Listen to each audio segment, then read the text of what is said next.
Hello everyone, welcome to the channel. I hope last moment preparation सभी का बहुत बढ़िया तरीके से चल रहा है। उस प्रिपरेशन को थोड़ा सा और कंप्लीट करने के लिए मैं कुछ इंपॉर्टेंट 1 मार्क क्वेश्चंस एमसीक्यू के फॉर्मेट में है, लेकिन एमसीक्यू अभी देखने को नहीं मिलता है। Mostly fill in the blanks type of questions will be there. तो उसी तरीके का कुछ important questions from all the syllabus मैं यहाँ पे लेके आ चुका हूँ फॉर फर्स्ट ईयर। दोनों पेपर कोड के लिए वो सब कुछ इसमें कवर्ड है। तो फिर जल्दी से कुछ प्रैक्टिस कर लेते हैं, ज़्यादा लंबा नहीं करूँगा। कुछ जो चुना हुआ कुछ क्वेश्चंस मैंने यहाँ पे रखा है, उन्हीं को हम लोग यहाँ पे सॉल्व करेंगे। तो starting with the first question, जैसे कि देख सकते हो यहाँ पे फर्स्ट क्वेश्चन जो है that is from beta gamma function, और टू बी प्रिसाइज्ड हम लोग बोल सकते हैं ये गामा फंक्शन का क्वेश्चन है। तो इसको कैसे सॉल्व करें? तो क्वेश्चन क्या है, हमें वैल्यू निकालना है इसका, इस चीज़ का। वीडियो को पॉज करके खुद से पहले इसका वैल्यू निकाल लो, देन उसके बाद अपना आंसर मुझसे वेरीफाई कर लो। तो मैंने बहुत बार बताया, जब भी ये समथिंग बाई टू एक फ्रैक्शन हमें गामा के अंदर दिखे, तो इसको करने के लिए गामा का ये वाला प्रॉपर्टी यूज़ करना सबसे इजी हो जाता है क्वेश्चन को सॉल्व करने में, that is N into gamma N. तो फिर यहाँ पे जो गामा 5/2 है, इस गामा 5/2 को हम लोग लिख सकते हैं 3/2 + 1 लिख सकते हैं। अच्छा, इक्वल्स टू गामा 1/2 इंटू, तो यहाँ पे n + 1 का फॉर्मेट दिख रहा है ना, ये n है मान लो 3/2 को, तो उसको हम लोग क्या लिख सकते हैं 3/2 इंटू गामा 3/2।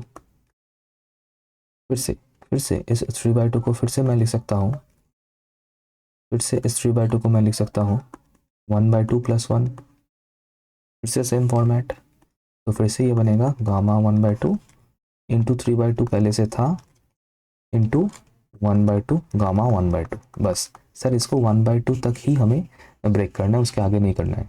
क्यों? क्योंकि गामा 1/2 का वैल्यू हमें पता है, उसका वैल्यू होता है √पाई। तो इसका अगर हम लोग अभी वैल्यू निकालें इसका, तो देखो क्या होगा, 3/2 इंटू 1/2 ये हो जाएगा 3/4, एंड गामा 1/2 ये दोनों मल्टीप्लाई हो जाएगा √पाई इंटू √पाई, तो दिस विल बी 3π/4। क्या ऑप्शन है? हाँ सर, ऑप्शन है, ऑप्शन नंबर सी मुझे दिख रहा है, 3π/4 इज द करेक्ट आंसर।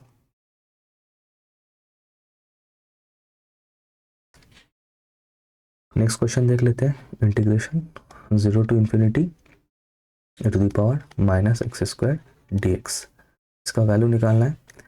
ये इम्प्रॉपर इंटीग्रल से भी कर सकते हो, लेकिन मैं बोलूँगा इसको गामा फंक्शन से करने का, क्योंकि मैंने ही हमेशा बताया कि अगर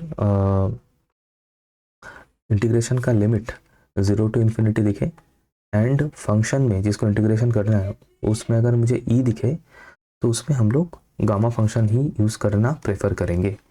गामा एन का जो डेफिनेशन होता है, integration 0 to infinity e⁻x(x⁻n−1 dx for all n greater than 0, ये हमें यहाँ पे यूज़ करना सही रहेगा।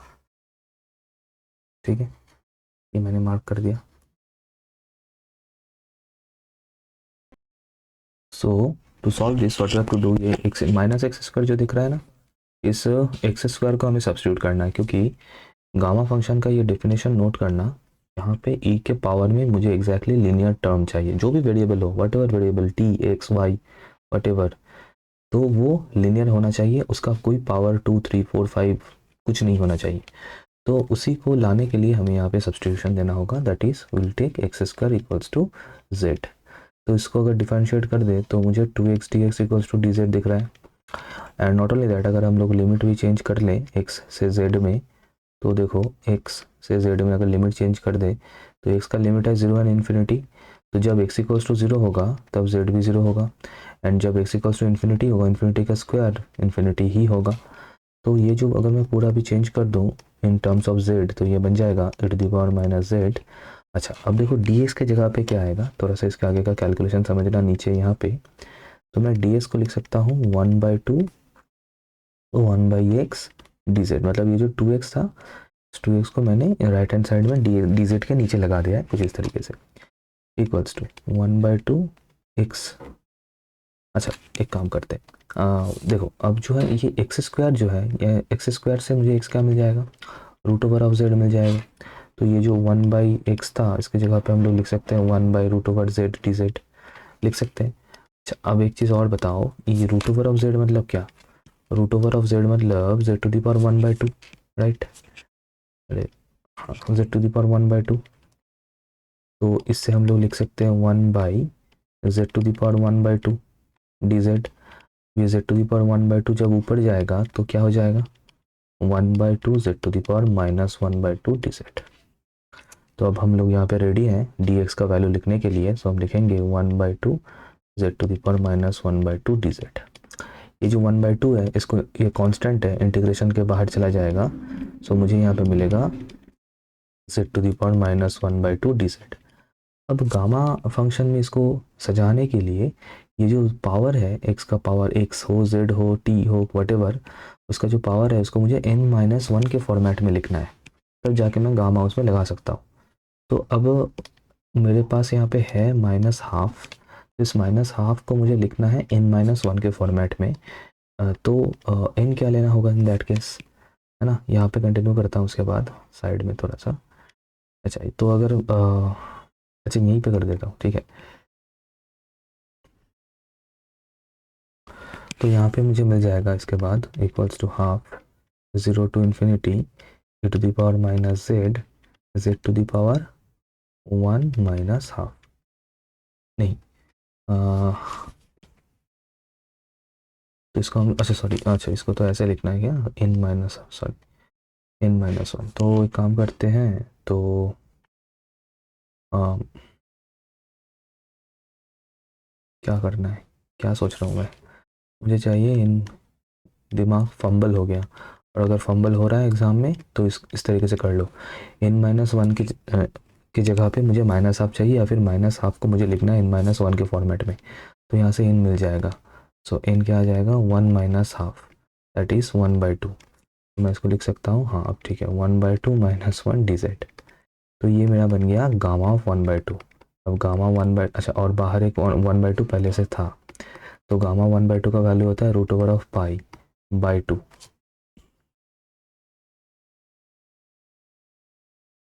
ठीक है, तो यहाँ पे जो ये वो ये ऑप्शन में थोड़ा सा ऐसा इन लोगों का टाइपिंग मिस्टेक है और वट एवर, तो इसको ये होगा √π/2 आंसर। ठीक है, ओके। मैं एक बार देख लेता हूँ, सभी तो ठीक ही है, सब कुछ, कोई दिक्कत है नहीं इसमें। हाँ, गामा ऑफ 1/2 होगा √π, ठीक है, ठीक है, ओके। अच्छा, नेक्स्ट क्वेश्चन में चलते हैं। लिमिट का क्वेश्चन है, limit x tends to π/2 1 - sin x into tan x। अब देखो, इसको हमें एल हॉस्पिटल से सॉल्व करना है, लॉपिटल से सॉल्व करना है इनडिटरमिनेट फॉर्म में, लेकिन ये इसको तो उसके लिए हमें इसको समथिंग बाय समथिंग फॉर्मेट में इसको अरेंज करना है। तो अगर मुझे इसको फ्रैक्शन में लेके जाना है तो उसको लेके जाने के लिए एक ही उपाय मुझे दिख रहा है, दैट इज इस tan x को अगर मैं cot x कर दूँ तो ये नीचे आ जाएगा। अब अगर यहाँ पे x = π/2 पुट करोगे यहाँ पे और यहाँ पे, तो देखो वैल्यू क्या बन रहा है, sin π/2 का वैल्यू होता है 1, ठीक है, तो ये 1 - 1 मतलब ऊपर 0 मिल रहा है, नीचे cot π/2 का वैल्यू होता है 0, तो ये अनडाउटेडली 0/0 फॉर्म बन रहा है, जो कि इनडिटर्मिनेट फॉर्म है, और हम लोग L'Hôpital that is L hospital use कर सकते हैं। तो एल हॉस्पिटल में क्या होता है, ऊपर ऊपर उसका डेरिवेटिव, तो 1 - sin x का डेरिवेटिव होगा -cos x, एंड नीचे होगा cot x का डेरिवेटिव जो कि होगा -cosec² x। Minus minus cancel out हो रहा है, ओके। अच्छा, cosec² x को हम लोग वैसे लिख सकते हैं, अगर अगर ये ऊपर चला जाएगा, देखो मैं यहाँ ऐसे लिखता हूँ, अगर cosec² x ऊपर चला जाएगा तो वो sin² x के ऊपर जाएगा, उसके साथ रहेगा cos x। अब यहाँ पे मैं x का वैल्यू पुट कर देता हूँ, तो ये हो जाएगा 1 × 0, है ना। sin π/2 का वैल्यू होगा 1, cos π/2 का वैल्यू होगा 0, तो कुल मिला के इसका आंसर बनेगा 0, जो कि ऑप्शन नंबर बी पे मुझे दिख रहा है यहाँ पे 0। ठीक है, मुझे तो इसका कैलकुलेशन ठीक ही लग रहा है √π/2, बाकी तुम लोग ज़रूर कमेंट करना अगर कोई इशू लग रहा है तो। ओके, नेक्स्ट क्वेश्चन में चलते हैं। ये बहुत प्यारा क्वेश्चन है, बहुत एक फेमस टाइप ऑफ क्वेश्चन है। अब ये क्वेश्चन हम लोग भूल चुके हैं, लेकिन एक टाइम में ये फेवरेट क्वेश्चन हुआ करता था। One of the most favourite question. Question क्या है कि हमें लैग्रेंजेस मीन वैल्यू थ्योरम से हमें कॉशीस मीन वैल्यू थ्योरम बनाना है। तो उसके लिए F X and G X को, कॉशीस मीन वैल्यू थ्योरम में, सॉरी उल्टा बोला मैंने, कॉशीस मीन वैल्यू थ्योरम से मुझे लैग्रेंजेस मीन वैल्यू थ्योरम बनाना है।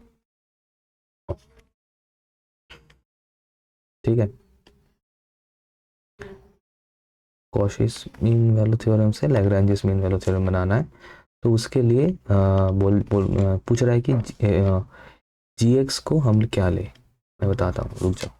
ये हो गया, ठीक है। अब देखो कॉशीस मीन वैल्यू थ्योरम का स्टेटमेंट क्या था, पहले तो ये क्लियर कर लो कि कॉशी में हमें दो फंक्शन चाहिए, F X and G X, दोनों कंटिन्यूअस डिफरेंशिएबल होना चाहिए, and F dash X not equal to 0 होना चाहिए for all X belongs to open interval A comma B. तो अगर ये हो रहा है तो कॉशीस मीन वैल्यू थ्योरम से हमें क्या मिलता है, F B minus F A by G B minus G A is equals to F dash C by G dash C. ये हो गया कॉशीस मीन वैल्यू थ्योरम का स्टेटमेंट। अब लैग्रेंजेस मीन वैल्यू थ्योरम का स्टेटमेंट क्या था, यह भी बिल्कुल याद होना चाहिए, तभी जाके इसको सॉल्व कर पाओगे। लैग्रेंजेस मीन वैल्यू थ्योरम का स्टेटमेंट था F B minus F A by B minus A equals to F dash of C at C belongs to open interval A comma B. अब क्वेश्चन ये है कि F x तो ठीक है, F x को लेकर कोई प्रॉब्लम नहीं है क्योंकि दोनों का न्यूमरेटर बिल्कुल सेम है, दोनों का न्यूमरेटर सेम ही है, कोई दिक्कत नहीं। क्वेश्चन में पूछा जाता है कि जी एक्स को हम लोग क्या ले, सो दैट इससे हम लोग ये बना सकते हैं, that is Cauchy's mean value theorem से हम लोग लैग्रेंजेस मीन वैल्यू थ्योरम बना सकते हैं। जी एक्स को क्या लेने से ये पॉसिबल होगा, तो बेटा याद रखना ये फेमस क्वेश्चन है, हमें जी एक्स इक्वल्स टू एक्स लेना पड़ेगा। अगर जी एक्स इक्वल्स टू एक्स होगा तो जी बी क्या बनेगा, बी, जी ए क्या बनेगा, ए, एंड तो फिर डेरिवेटिव क्या बनेगा, जी डैश एक्स क्या बनेगा, 1, तो जी डैश सी क्या बनेगा, 1। तो अब इन सभी वैल्यूज़ को अगर मैं यहाँ पे पुट कर दूँ, मतलब ये जो कॉशीस मीन वैल्यू थ्योरम का जो स्टेटमेंट है यहाँ पे पुट कर दूँ, देखो ऑटोमेटिकली जो है लैग्रेंजेस मीन वैल्यू थ्योरम बन जाएगा। तो यहाँ पे आप लोगों का ऑप्शन सी होगा करेक्ट। तो कॉशी से लैग्रेंज बनाने के लिए जी एक्स को क्या लेना होता है, G X equals to X लेना होता है, and we can solve the question like this. Done, next question में चलते हैं। फिर से लिमिट का क्वेश्चन है, limit X tends to infinity X to the power 1/x का है। शायद ये क्वेश्चन हम लोगों ने लास्ट क्लास में किया था। तो मैंने हमेशा बताया कि जब भी एक्स के पावर में कुछ एक्स का फंक्शन दिखे, मतलब एक्स का फंक्शन अगर पावर में दिखे तो फर्स्ट स्टेप होता है ए ले लेना, ठीक है। अच्छा ये बिल्कुल ये क्वेश्चन मैंने जो कल प्रैक्टिस सेट करवाया था उसी में शायद किया था, तो ये मैं थोड़ा सा होमवर्क के लिए देता हूँ। लास्ट मोमेंट में जो बच्चे देख रहे हैं तो एक कमेंट ज़रूर करना, इसका आंसर क्या आएगा, इसका आंसर कमेंट करना, डेफिनेटली करना, ठीक है। I will be replying in the comment जिन जिन का करेक्ट आंसर आएगा, ठीक है। अच्छा, अब ये जो क्वेश्चन है, this question is for BSM 102, ठीक है। 101 वाले थोड़ा सा इसको स्किप कर सकते हैं। तो BSM 102 के लिए क्वेश्चन है, and this question is straight forward question given from homogeneous function. Euler's theorem का होमोजीनियस फंक्शन से जो ऑयलर्स थ्योरम है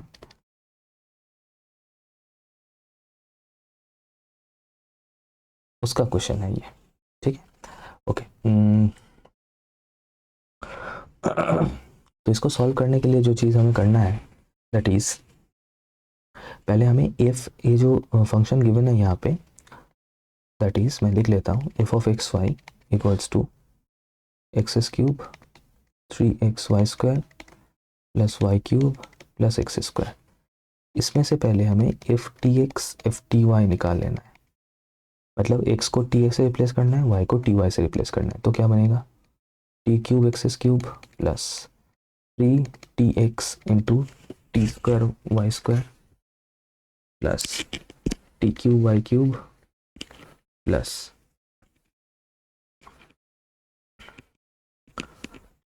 टी स्क्वायर। यहाँ पे इस टर्म में इस टर्म में कुछ प्रॉब्लम डेफिनेटली है, ये एक्स स्क्वायर इंटू वाई होगा, डेफिनेटली होगा, अदरवाइज ये होमोजेनियस फंक्शन नहीं होगा। एक्स स्क्वायर इंटू वाई होना ही पड़ेगा इसको, otherwise this is not a homogeneous function and हम इसको क्वेश्चन को कर नहीं पाएंगे। और या फिर वहाँ पे एक्सेस क्यूब होना पड़ेगा, नहीं एक्सेस क्यूब नहीं हो सकता क्योंकि एक्सेस क्यूब टर्म ऑलरेडी हम लोगों को एक बार मिल चुका है। तो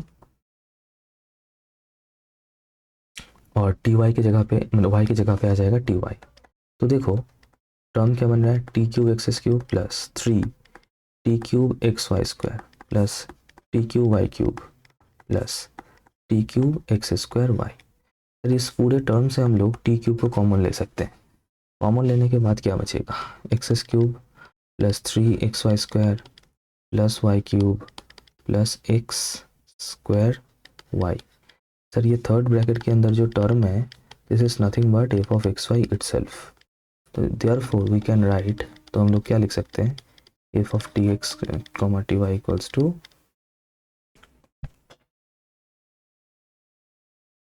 लिख सकते हैं t cube into f of x Y.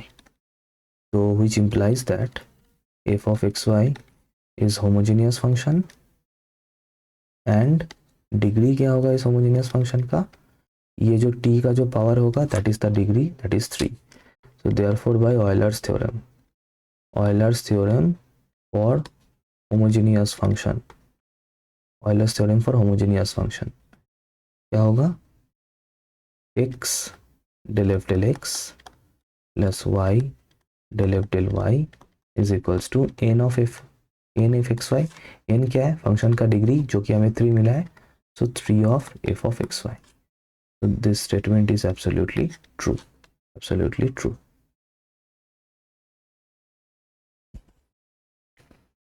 अच्छा नेक्स्ट क्वेश्चन से, ये भी दोनों क्वेश्चन 102 के लिए है, दोनों ही 102 के लिए है, 101 इन दोनों को फिलहाल स्किप कर दो।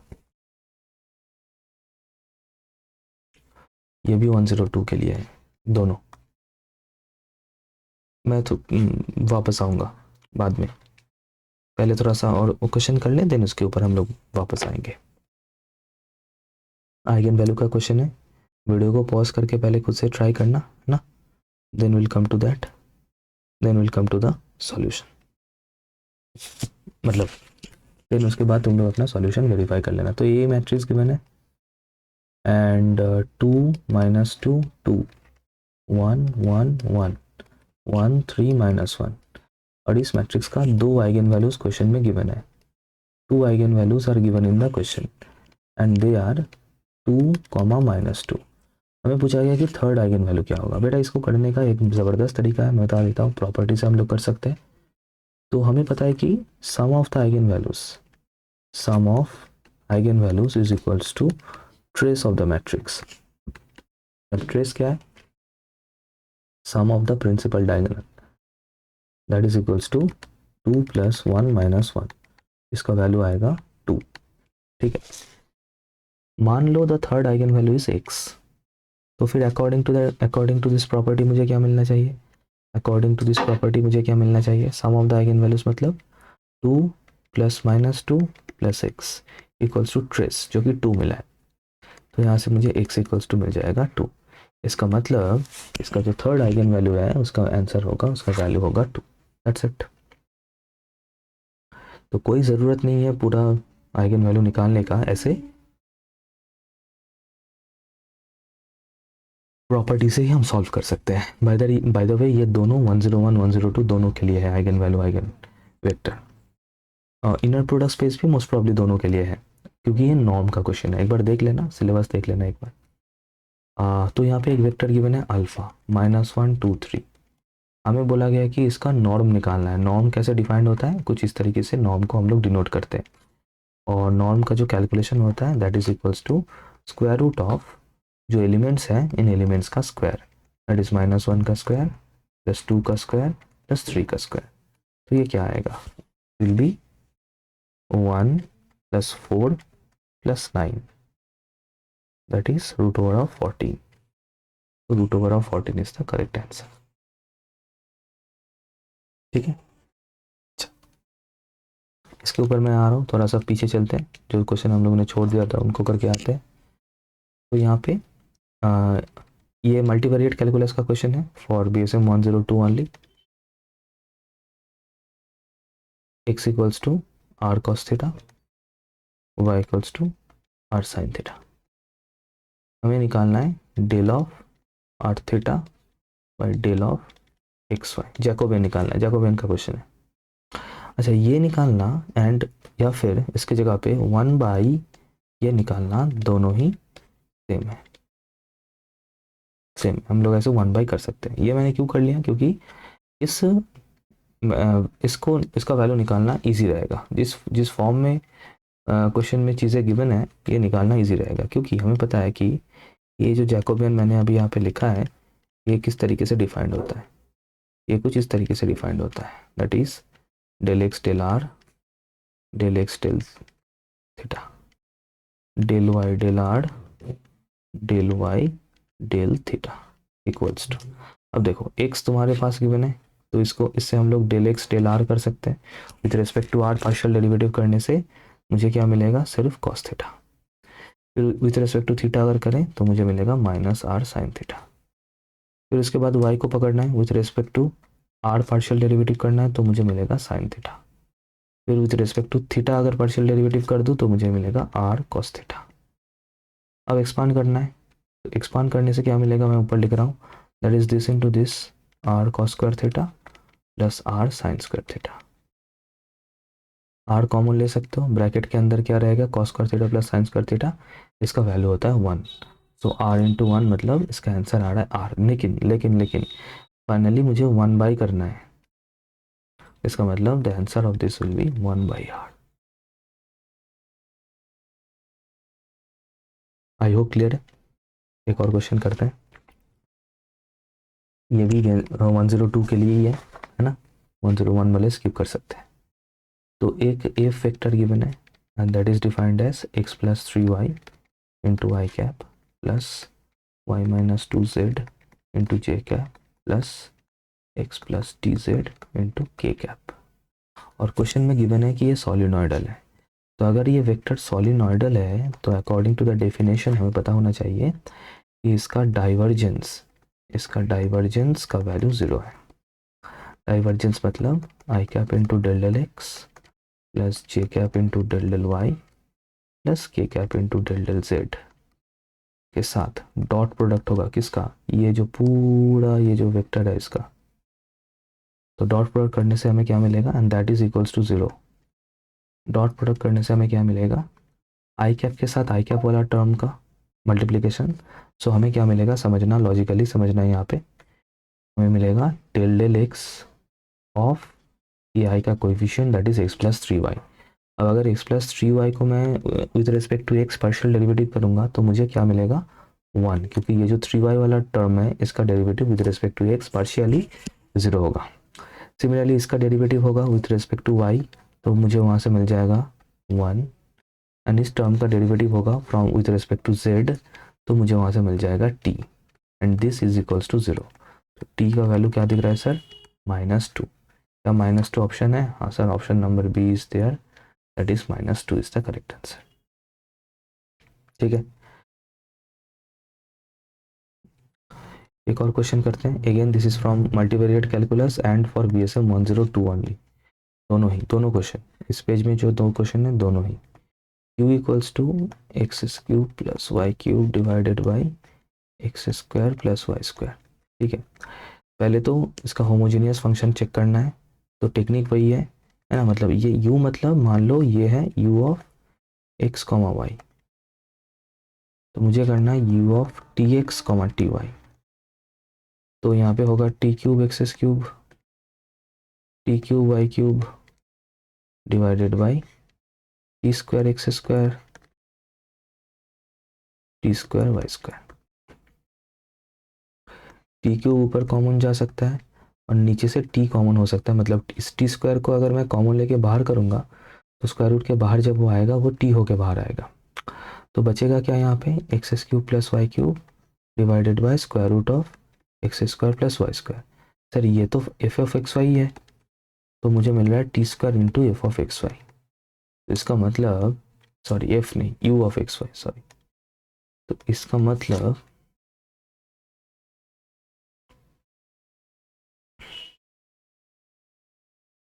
जो यू एफ एक्स वाई है ये एक होमोजीनियस फंक्शन है विथ डिग्री टी का जो पावर है, टी का पावर कितना मिला हमें 2 degree 2। Now from Euler's theorem x del u del x plus y del u del y equals to n into u, n का वैल्यू हमें 2 मिला है, सो 2u। इसका मतलब 2 will be the correct answer, 2 will be the correct answer. Okay,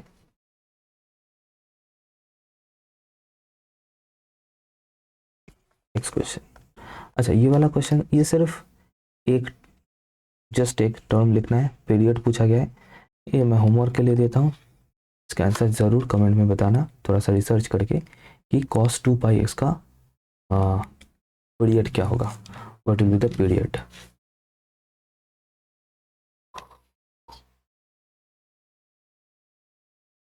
तो ये sequence and series का question है एंड अगेन ये ओनली BSM 102 का क्वेश्चन है।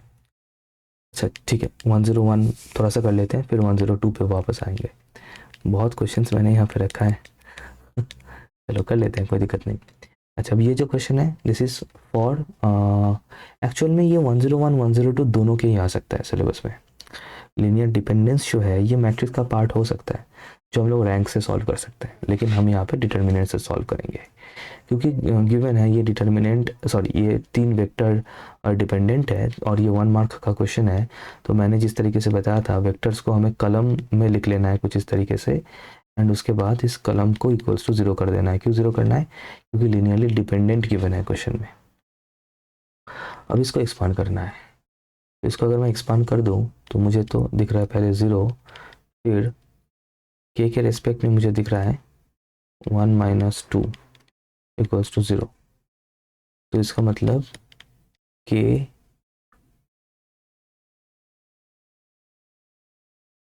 माइनस के इक्वल्स टू 0 हो रहा है क्या, एक बार मैं चेक कर लूँ।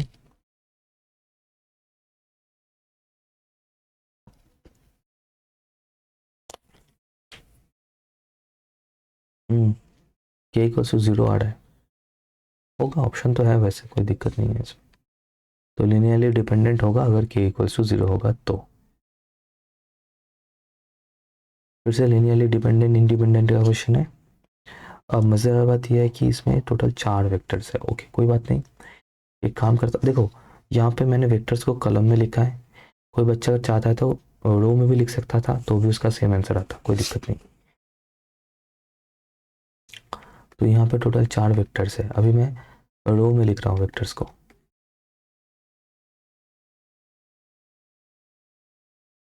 1 0 A 0 0 1 A B। अब बोला गया है कि ये vectors are linearly independent. Okay बहुत बढ़िया, लिनियरली इंडिपेंडेंट। तो इसका मतलब इस डिटर्मिनेंट का वैल्यू मुझे नॉट इक्वल्स टू 0 मिलना चाहिए। तो अभी मैं इसको अगर एक्सपांड कर दूं, है ना, with respect to first row, with respect to first row, तो मुझे क्या मिलेगा 1 इंटू ये वाला determinant 0 0 1 0 A 0 1 A B। Then उसके बाद प्लस माइनस ऑल्टरनेटिव होगा तो ये माइनस ही होगा, -1 इंटू अब ये 1 जिस रो एंड कलम में है उसको अगर मैं कवर कर दूं तो मुझे मिल रहा है 1 1 0 0 A 1 0 B। This is not equals to 0। अब इन डिटर्मिनेंट्स का वैल्यू निकालना है एक्सपांड करके विथ रिस्पेक्ट टू से फर्स्ट रो या फिर फर्स्ट कलम एक्सपांड करने से इजी रहेगा।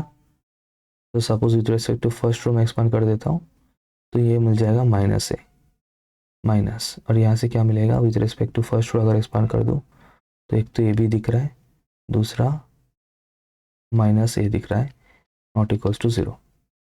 तो कुल मिला के यहाँ पे क्या दिख रहा है scenario, -2A -AB not equals to 0। तो -A कॉमन ले सकते हैं हम लोग, एक बार साइन चेक कर लूँ। अच्छा ये +A हो जाएगा, नहीं नहीं ठीक ही है, एक बार साइन चेक कर लेता हूँ, एक बार ठीक है कि नहीं। ए बी तो ठीक है बिल्कुल, और दूसरा ये प्लस ए आएगा लेकिन ये माइनस हो जाएगा, हाँ ठीक है। तो अगर मैं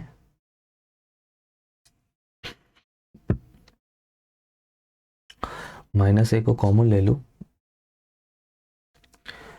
तो ये बनेगा 2 + b नॉट इक्वल्स टू 0। तो ये इंडिविजुअली दोनों फैक्टर जो है नॉट इक्वल्स टू 0 होगा, तो मुझे यहाँ से क्या मिलेगा, neither a is equals to 0 not b is equals to -2। तो option c will be correct, a not equals to 0 and b not equals to -2 is the answer, linearly independent होने के लिए।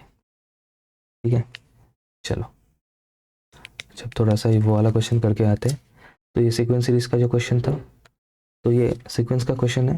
तो एक सीक्वेंस है यूएन जहाँ पे जो nth टर्म है वो कुछ इस तरीके से डिफाइंड है। ठीक है, अच्छा देखो, हमें लीस्ट अपर बाउंड निकालने के लिए बोला है। ओके बहुत बढ़िया। तो इसको क्या मैं लिख सकता हूँ कुछ इस तरीके से, पता नहीं, मैं ट्राई कर रहा हूँ, अगर हो गया तो बहुत बढ़िया। अब मैं ये जो माइनस साइन है, इस माइनस साइन से इसको ब्रेक कर रहा हूँ, फ्रैक्शन को। अच्छा, अब ये ऊपर और नीचे कैंसिल आउट होगा, तो ये तो हमेशा 1 ही होगा। तो इसका मतलब ये जो वैल्यू है ये हमेशा, मतलब ये जो 1 - 1/n+1 है, this will always be less than 1 for all n belongs to n। n का वैल्यू मैं कोई भी नेचुरल नंबर लूँगा 1 2 3 4 करके, तो ये टर्म हमेशा पॉजिटिव टर्म ही होगा, ये टर्म हमेशा एक पॉजिटिव वैल्यू देगा। और 1 से अगर मैं एक पॉजिटिव वैल्यू को माइनस कर दूँ तो इस टोटल टर्म का वैल्यू 1 से कम हो जाएगा, विल बी लेस देन 1। तो वही मैंने यहाँ पे लिखा है। तो इससे क्या हुआ, इससे मुझे मिल गया कि therefore un is less than 1 for all n belongs to n। इसका मतलब इवन जो टर्म्स हमें मिलेगा उनका वैल्यूज 1 को एक्सीड नहीं कर सकते, तो 1 acts as an upper bound of this sequence. The least upper bound फिर क्या होगा, इज इक्वल्स टू 1 होगा। ठीक है, ओके, पीछे सब कंप्लीट हो गया, कोई नहीं छूटा है ना। अरे यहाँ पे और क्वेश्चन था, ठीक है मैं वो करा देता हूँ, कोई दिक्कत नहीं। अच्छा अब ये करके आते हैं, थोड़ा सा आ गया है तो कर ही लेते हैं। आ जाओ, फिर से बीटा गामा का क्वेश्चन है। Gamma 5/2 divided by gamma 3/2। बेटा अब तो ये तुम लोगों को पता है, दबा के करो। 5/2 को लिखना है 3/2, 1/2 गामा 1/2। 3/2 को लिखना है 1/2 गामा 1/2। सब कुछ कैंसिल आउट हो रहा है, तो बचा क्या, सिर्फ 3/2। तो option number D is correct, 3/2। Next question चलते हैं। Integration -1 to 2 dx by x into x - 1। सिंगुलैरिटीज पूछा गया है, तो बेटा याद रखना सिंगुलैरिटीज, ये इम्प्रॉपर इंटीग्रल का क्वेश्चन मान सकते हो इसको, दोनों के सिलेबस में। ये तो बीटा गामा फंक्शन दोनों के सिलेबस में। सिंगुलैरिटीज मतलब ध्यान रखना, सिंगुलैरिटीज मतलब वो वैल्यूज जिनके लिए डिनोमिनेटर का वैल्यू 0 हो जाएगा। अब देखो, ये जो रेंज गिवन है -1 से 2 के बीच में, रेंज कहाँ पे दिख रहा है, लिमिट जो इंटीग्रेशन का लिमिट है -1 से 2 के बीच में, क्या मतलब, अब पहले देख लेते हैं कि डिनोमिनेटर 0 कहाँ कहाँ पे हो रहा है। इसको 0 कर देते हैं, x into x minus 1 is equals to 0। यहाँ से एक मिलेगा 0, एक मिलेगा 1। अब फिर हमें चेक करना है कि जिन जिन वैल्यूज़ पे हमें डिनोमिनेटर का वैल्यू 0 मिल रहा है, क्या वो वैल्यूज़ ये जो इंटरवल क्वेश्चन में गिवन होगा इंटीग्रेशन में, उस इंटरवल में बिलोंग करता है कि नहीं। तो हम यहाँ पे देख सकते हैं 0 भी आएगा एंड 1 भी आएगा, दोनों बिलोंग करते हैं। तो इसका मतलब इसका जो आंसर हो जाएगा that is option number A, that is 0 and 1 are the singularities for this function. Singularities, लारिटीज, 0 and 1। डिनोमिनेटर जिस वैल्यू पे 0 होता है उन वैल्यूज़ को सिंगुलैरिटीज़ बोला जाता है। लेकिन एक चीज़ कंफर्म करना होता है कि जो इंटरवल क्वेश्चन में मेंशन्ड है उसके अंदर वो रहना चाहिए।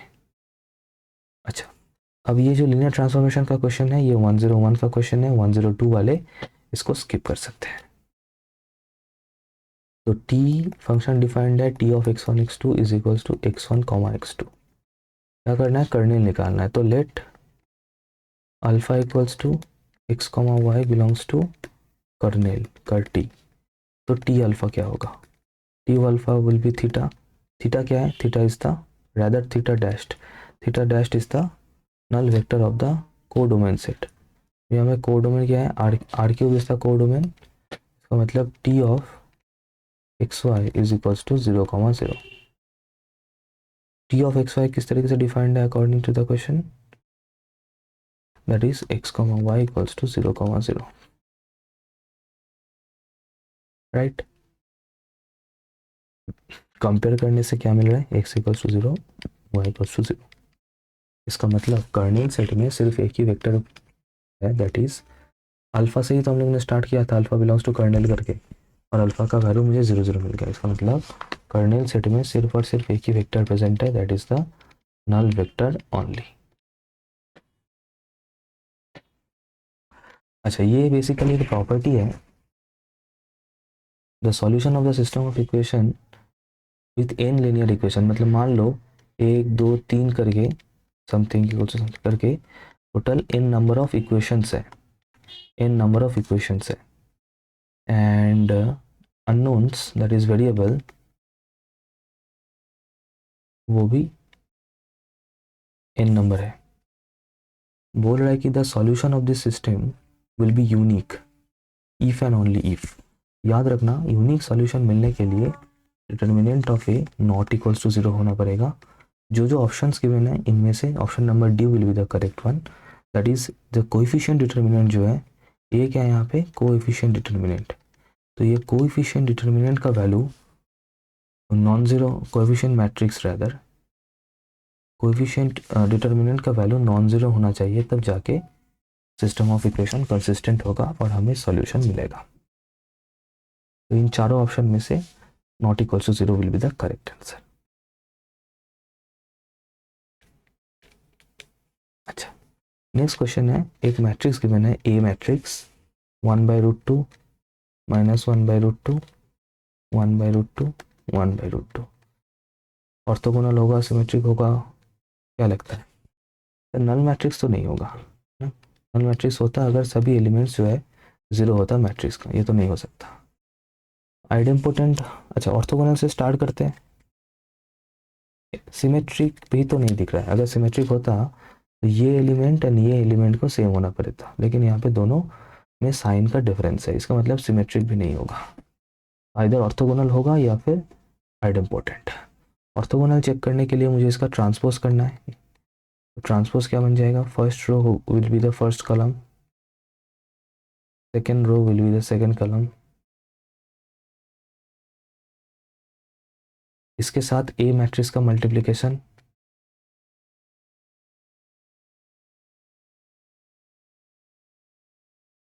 देखो कैसे होगा multiplication, row into column, row into column करने से कैसे होगा,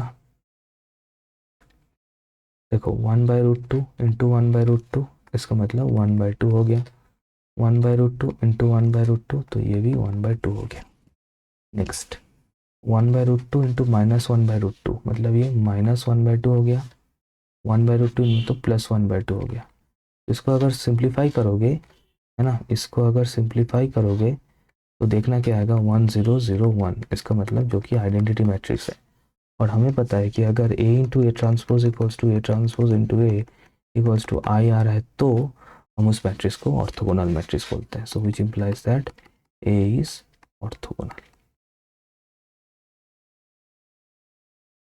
नेक्स्ट क्वेश्चन, नेक्स्ट क्वेश्चन में एक मज़ेदार बात यह है कि सिर्फ एक इक्वेशन गिवन है, x + y + z equals to 0। फिर पूछा गया कि इनफाइनाइट सॉल्यूशन होगा, नो सॉल्यूशन होगा, यूनिक सॉल्यूशन होगा, टू सॉल्यूशन, ये सब पूछा गया। तो बेटा हमेशा याद रखना कि अगर नंबर ऑफ वेरिएबल्स या फिर अननोन जो भी बोलो, जो कि यहाँ पे 3 है, XYZ is greater than the number of equations, तो इनफाइनाइट मेनी सॉल्यूशन होगा ही होगा। Infinitely many solutions. इसका मतलब option number a is correct, infinite number of solutions will be there.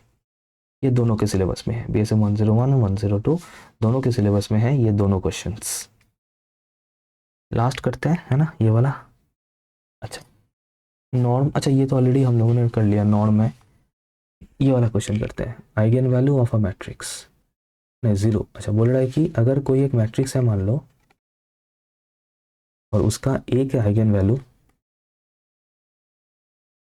उसका one eigen value is zero, तो ये तभी पॉसिबल होगा अगर वो मैट्रिक्स एक सिंगुलर मैट्रिक्स हुआ तो।